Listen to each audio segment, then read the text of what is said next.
গ্রামের নাম হরিপুর। হরিপুর গ্রামটি বেশ প্রাচীন এবং রহস্যময়। গ্রামের মাঝখানে একটি পুরনো পরিত্যক্ত জমিদার বাড়ি আছে। লোকের মুখে শোনা যায় সেই বাড়িতে ভূতের বসবাস। কেউ কেউ বলে রাতের বেলা সেখানে রহস্যময় আওয়াজ শোনা যায় এবং আলো আঁধারি দেখা যায়। গ্রামের মেলায় বেড়াতে যায় রবি, তার বন্ধু রাজু। রাজু, শুনেছিস পুরনো জমিদার বাড়িতে নাকি ভূত দেখা গেছে? আরে ধুর, এসব ভুতুড়ে গল্পে বিশ্বাস করিস? ভূত তো বলে কিছু নেই। আমি কিন্তু নিজে দেখতে যাব। তুই যাবি আমার সঙ্গে? রাজু, ঠিক আছে, চল যাই, ভূত দেখে আসি।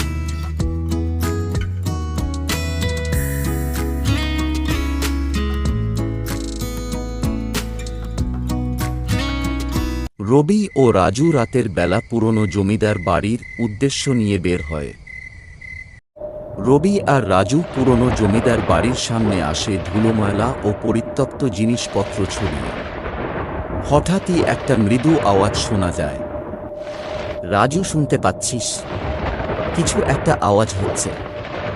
রবি, হ্যাঁ, শুনতে পাচ্ছি, চল সামনে যাই। তারা ধীরে ধীরে এগিয়ে যায়। হঠাৎই এক প্রাচীন চিত্র এর পেছন থেকে এক আলো বেরিয়ে আসে। তারা তাকিয়ে দেখে এক বৃদ্ধ ব্যক্তি দাঁড়িয়ে আছে। ভয় পেও না, আমি এই বাড়ির জমিদার। বহু বছর আগে এই বাড়িতে আমার মৃত্যু হয়েছিল, কিন্তু আমি মুক্তি পাইনি, তাই এখানেই আছি। আপনি আমাদের কিছু করবেন না তো? না, আমি তোমাদের ক্ষতি করতে চাই না। আমি শুধু চাই তোমরা গ্রামবাসীদের বলো যে তারা যেন এই বাড়ি সংস্কার করে। আমি শান্তিতে মুক্তি চাই। পরের দিন সকালবেলা রাজু ও রবি জমিদারের বাড়ি যায়। রবি আর রাজু গ্রামের প্রধানকে সব কথা জানায়। প্রধান সমস্ত গ্রামবাসীদের ডেকে জমিদার বাড়ির কথা জানায় এবং সংস্কারের উদ্যোগ নেয়। বাড়িটি সুন্দরভাবে সংস্কার করা হয়। গ্রামের মানুষজন সেখানে বিভিন্ন সামাজিক কার্যক্রম শুরু করে। বৃদ্ধ ভূত শান্তিতে মুক্তি পায় এবং আর কখনো দেখা যায় না। হরিপুর গ্রাম আবার নতুন জীবন ফিরে পায়।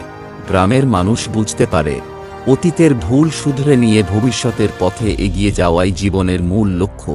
ভূতের গল্পটি গ্রামের মানুষের জীবনে একটি নতুন অধ্যায়ের সূচনা করে। কি বুঝলে বন্ধুরা?